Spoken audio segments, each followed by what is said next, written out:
Dans la première question, on me donne la fonction phi définie sur l'intervalle 0, 1, 0 fermé, 1 ouvert. Elle est définie par phi de t est égal à 1 sur ln de t, c'était appartenant à l'intervalle 0, 1 ouvert, et phi de 0 égale 0. On me demande d'étudier la continuité de phi en 0. Pour cela, on va calculer limite de phi de t quand t tend vers 0, c'est-à-dire t tend vers 0 à droite de 0. C'est égal à limite de 1 sur ln de t, et je sais que lorsque t tend vers 0 plus, ln de t tend vers moins l'infini. 1 sur moins l'infini, c'est 0. C'est égal à phi de 0. Donc je peux dire que phi est continu à droite de 0.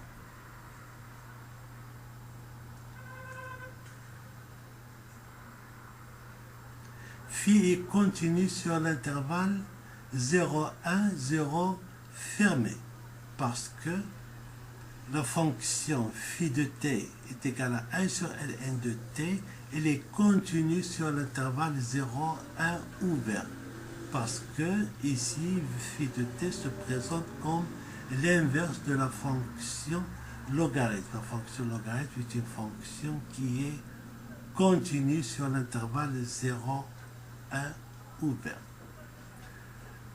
Et en plus, phi est continu à droite de 0, ceci me donne que phi est continu sur l'intervalle 0, 1 avec 0 fermé. La question petit b de la première question, on me demande d'étudier la continuité et la dérivabilité de f en 0. Je vous rappelle la définition de la fonction f. F de x, c'est l'intégrale x à x au carré dt sur ln de t, si x appartenant à l'intervalle r plus étoile moins 1. C'est-à-dire que x est un nombre positif différent de 0 et différent de 1. F de 0, c'est 0. F de 1, c'est ln de 2. Pour étudier la continuité et la dérivabilité de f en 0, on va considérer la fonction définie sur l'intervalle 0, 1, 0 fermé de la façon suivante. H de x, c'est l'intégrale de 0 à x de phi de t dt. Remarquez que h est une primitive de la fonction phi sur l'intervalle 0, 1. C'est la primitive qui s'annule en 0. La fonction h elle est bien définie parce que la fonction phi elle est continue sur l'intervalle 0, 1, 0 fermé. Et h est une fonction qui est continue et dérivable sur l'intervalle 0, 1. Et en plus, on a h' du x est égal à phi du x ici pour tout x appartenant à l'intervalle 0, 1. Donc on va utiliser cette fonction h pour étudier la continuité et la dérivabilité de f en 0. Pour cela, on va montrer que pour tout x dans l'intervalle 0, 1, 0 compris, f de x est égal à moins h de x plus h de x carré. Alors pour cela, on va séparer deux cas. Le cas où x est strictement compris entre 0 et 1 et le cas où x égale à 0. Commençons par le premier cas, x strictement compris entre 0 et 1. Alors si x est compris entre 0 et 1, la même chose pour x carré. X carré sera dans l'intervalle 0, 1. Et l'intervalle x carré, et x carré il est plus petit que x. Et l'intervalle x au carré x, il est inclus dans l'intervalle 0 et 1. Donc je peux écrire. Dans ce cas, si x il est strictement compris entre 0 et 1, f de x il est défini à l'aide de l'intégrale.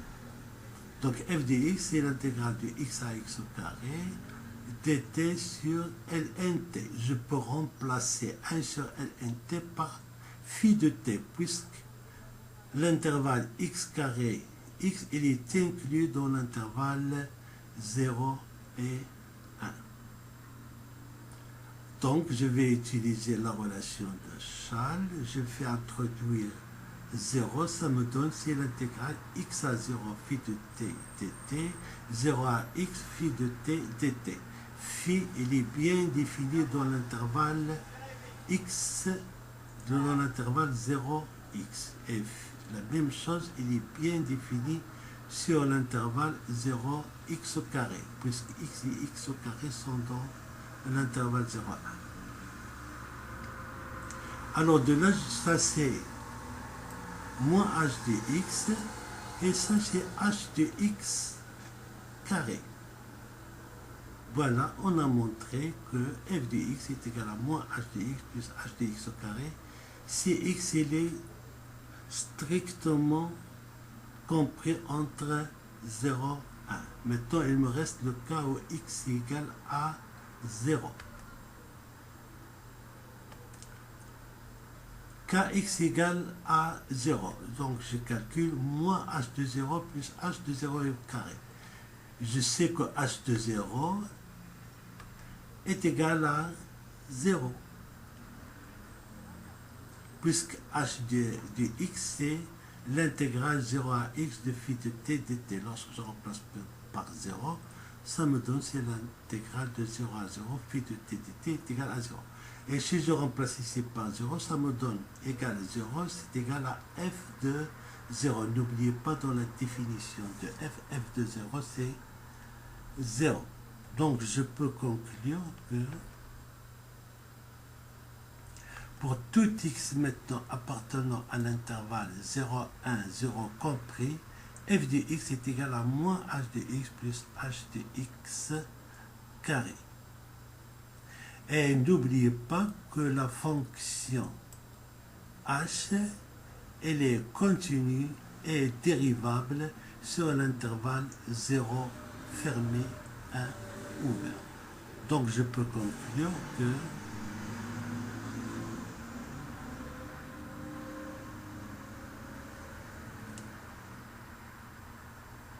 la fonction f elle est continue et dérivable sur 0 à 1 parce que f se présente ici comme différence de deux fonctions continues et la fonction qui est ici c'est le composé de la fonction h avec la fonction kx associée x carré qui est un polynôme donc continu. Et je peux écrire que f' de x est égal à moins h' de x plus 2x h' de x carré en dérivant l'expression qui est ici. Et n'oubliez pas que h' de x, c'est phi de x. h' de x carré, c'est phi de x carré. En particulier, f, elle est continue et dérivable à droite de 0. Et si je veux calculer f' de 0, ou plutôt la dérivée à droite de 0, donc c'est égal à moins, en remplaçant ici x par 0, j'obtiens qui est égal à 0, car h' de 0, c'est phi de 0 est égal à 0. N'oubliez pas que la fonction h, c'est la primitive de phi qui s'annule en 0. C'est la primitive sur l'intervalle 0, 1, 0 fermé. Dans la deuxième question de l'exercice,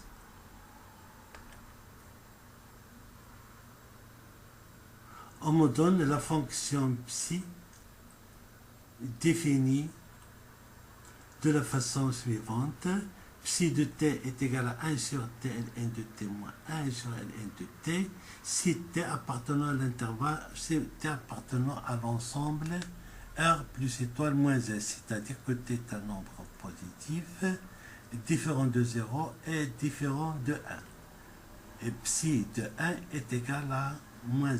Remarquez que la fonction psi, elle est définie sur R plus étoile.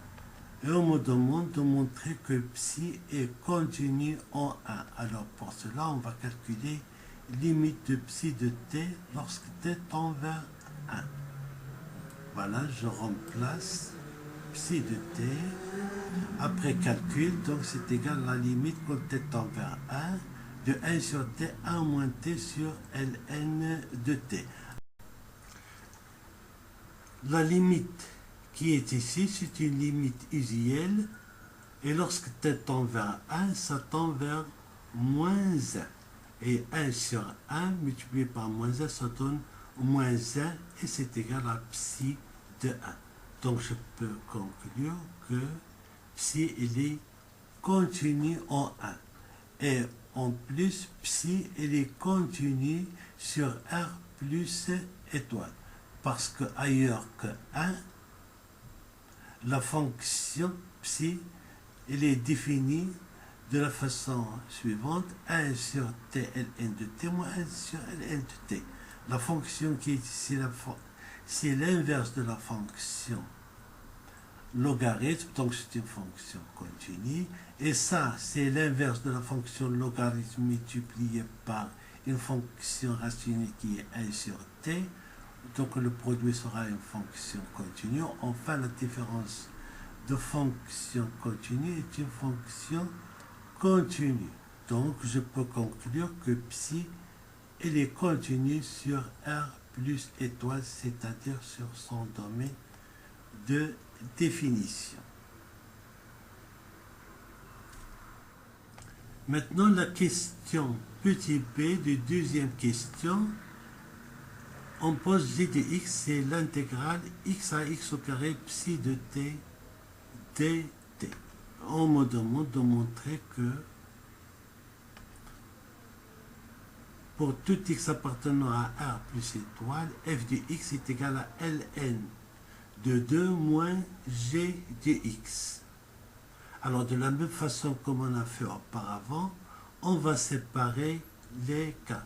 X appartenant à R plus étoile, on va considérer le cas où x appartenant à R plus étoile différent de 1 et le cas où x est égal à 1. Premier cas, x appartenant à R plus étoile moins 1, c'est-à-dire que x il est différent de 1. Alors si x est dans l'intervalle 0, 1, x au carré est dans l'intervalle 0, 1 comme on a vu auparavant. Même chose si x est dans l'intervalle 1 plus l'infini, x au carré appartient à l'intervalle 1 plus l'infini.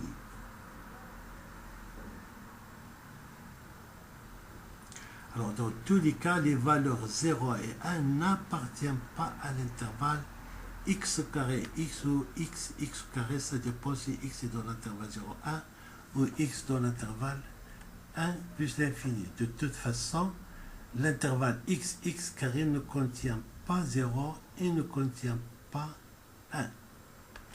Alors dans ce cas,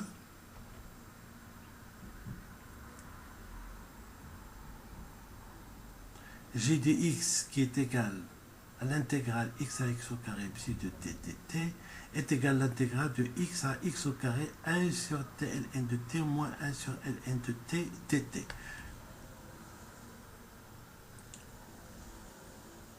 Je peux faire les calculs sans problème parce que je sais que x il est différent de 0 et x il est différent de 1. Je peux séparer les intégrales.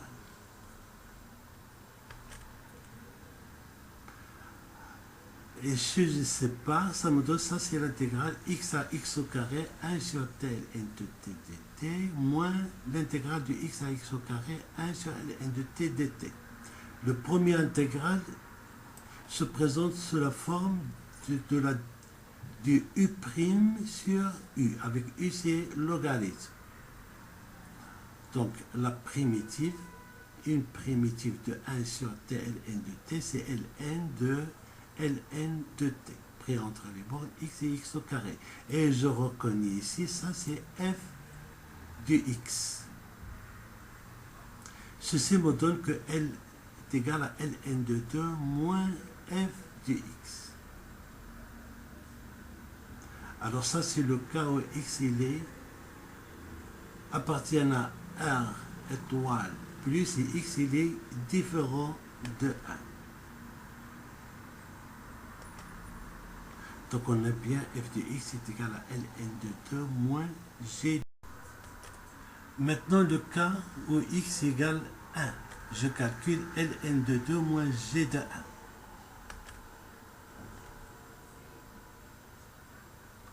1. Ln de 2 moins g de 1 est égal à ln de 2 est égal à f de 1. Rappelons que f de 1 est égal à ln de 2.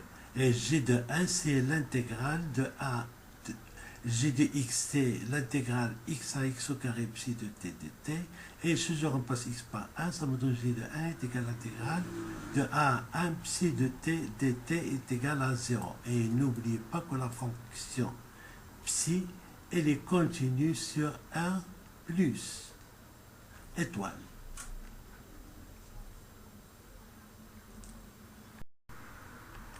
Conclusion.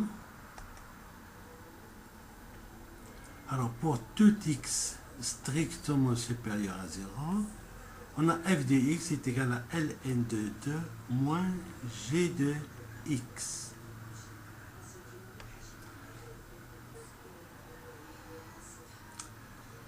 Dans la même question, on me demande d'étudier la continuité et la dérivabilité de f en 1. Alors pour tout x dans R plus étoile, on pose L de x, c'est l'intégrale de a à x psi de t dt. Remarquez, dans ce cas, on va travailler sur R plus étoile et la fonction psi, c'est une fonction qui est continue sur R plus étoile. Donc, j'ai aucun problème. La fonction L de x, c'est la primitive de psi qui s'annule en A. C'est une fonction qui est continue et dérivable sur R plus étoile. G de x, je reprends G de x, c'est l'intégrale kx, l'intégrale de x à x au carré psi de t dt, et je peux le décrire comme somme de deux intégrales en utilisant la relation de Chasles. C'est l'intégrale x à 1 psi de t dt, l'intégrale de a à x au carré psi de t dt. Comme j'ai dit, j'ai pas de problème parce que la fonction psi, elle est définie et continue sur R plus étoile. Donc je peux développer ces intégrales sans problème. Alors ça c'est moins LL de x et ça c'est L de x au carré. Je peux écrire maintenant que g de x est égal à moins lx plus lx au carré, ceci pour tout x appartenant à R plus étoile. Et n'oubliez pas, on a montré que pour tout x appartenant à R plus étoile, f de x est égal à ln de 2 moins g de x. Et si on remplace, ça me donne que f de x est égal à ln de 2 plus l de x moins l de x au carré. N'oubliez pas que la fonction L, c'est une fonction qui est définie, continue, dérivable sur R plus étoile.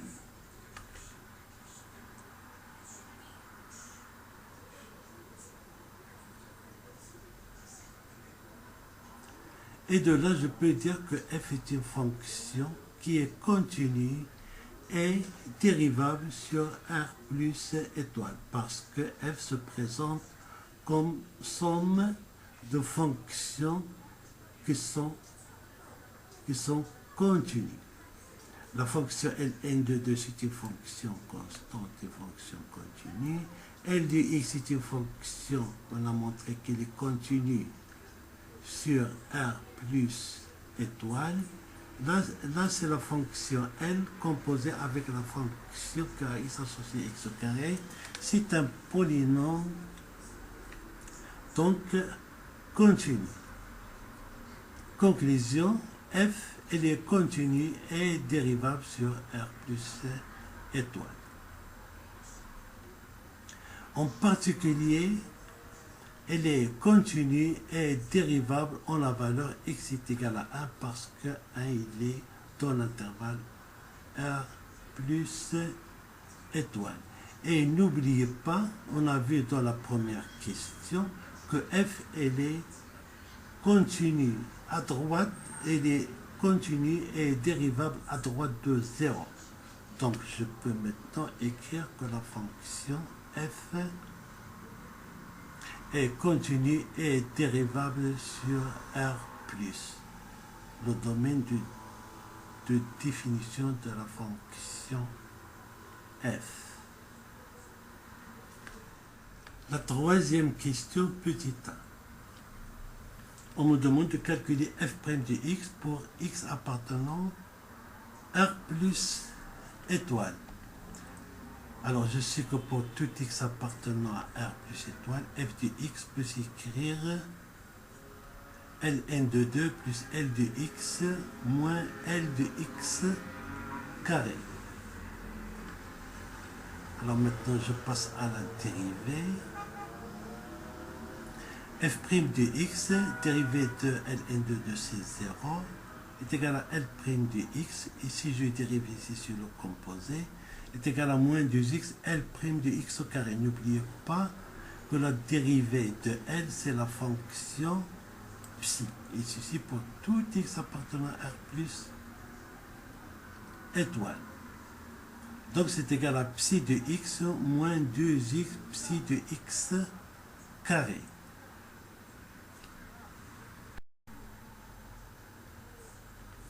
Je reprends f' de x est égal à psi de x moins 2x psi de x carré. Alors psi prend des valeurs suivant les valeurs de x appartenant à R plus carré. Je commence par le cas où x il est différent de 1, c'est-à-dire x appartenant à l'intervalle R étoile plus moins 1. Je peux remplacer psi de x par 1 sur xln de x, l'expression de psi de x lorsque x différent de 1. Alors ça c'est psi de x, ça c'est moins 2x psi de x. Après calcul, je trouve que c'est égal à x moins 1 sur ln de x. Et si x égale à 1, f' maintenant, f' de x, je remplace ici x par 1. f' de 1, c'est psi de 1 moins 2 fois psi de 1. 1 au carré, c'est 1. Et n'oubliez pas que psi de 1 est égal à moins 1. Et si je remplace, ça donne c'est égal à 1. En résumé,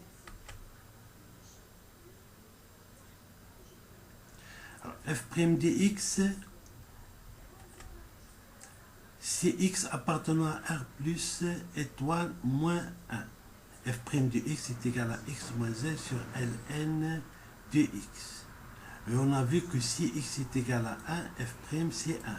Et n'oubliez pas que dans la première question, on a montré que f' de 0 est égal à 0. Ça, c'est la dérivée à droite de 0. La question P de la troisième question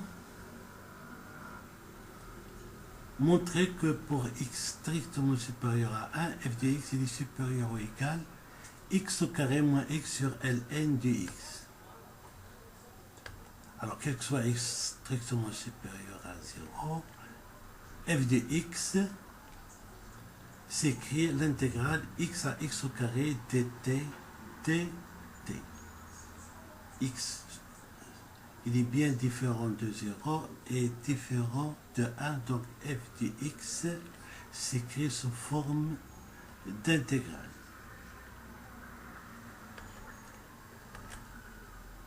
Si t est compris entre x et x au carré, la fonction logarithme est une fonction qui est croissante.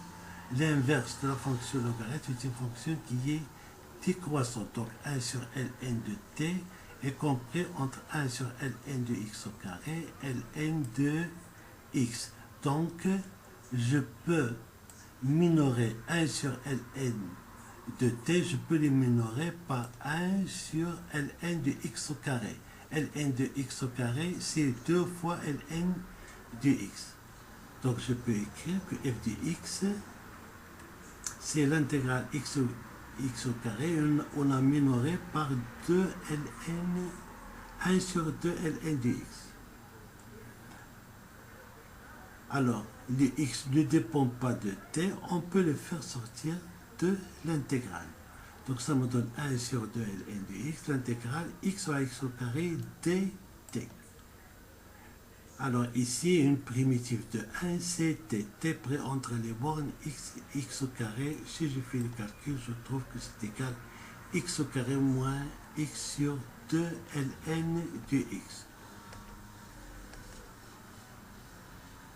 Et je peux conclure que pour tout x supérieur strictement à 1, f de x, il est supérieur ou égal x au carré moins x sur 2 ln de x. La question petit c, de troisième question, me demande de calculer limite de f de x, quand x tend vers plus l'infini, et limite de f de x sur x. Alors je sais que lorsque x est strictement supérieur à 1, f de x il est supérieur ou égal x au carré moins x sur 2 ln de x. Je passe à la limite.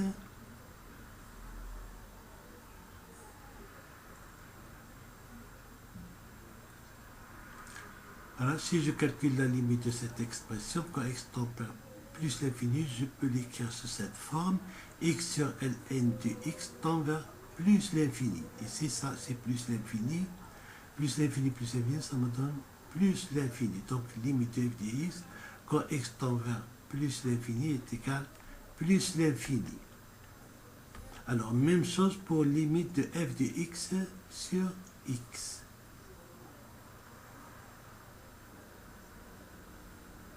Alors ici, si je divise de deux côtés par x, l'inégalité ne change pas parce que x est un nombre qui est positif. Donc limite de f de x sur x, il est supérieur à limite de x au carré moins x sur 2x ln de x. Que je peux écrire, c'est la limite quand x tend vers plus l'infini, 1 demi x sur ln de x, facteur de 1 moins 1 sur x.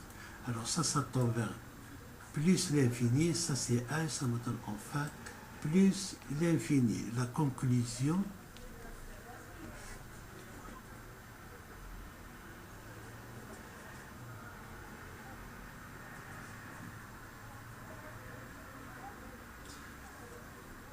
c'est que la courbe représentative de f admet une branche parabolique de direction asymptotique, l'axe OY, dans un repère orthonormé OIJ.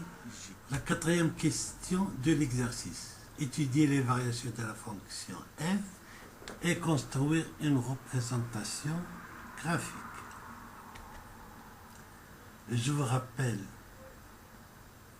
l'expression de f de x et l'expression de f' de x. Et je dresse le tableau de variation.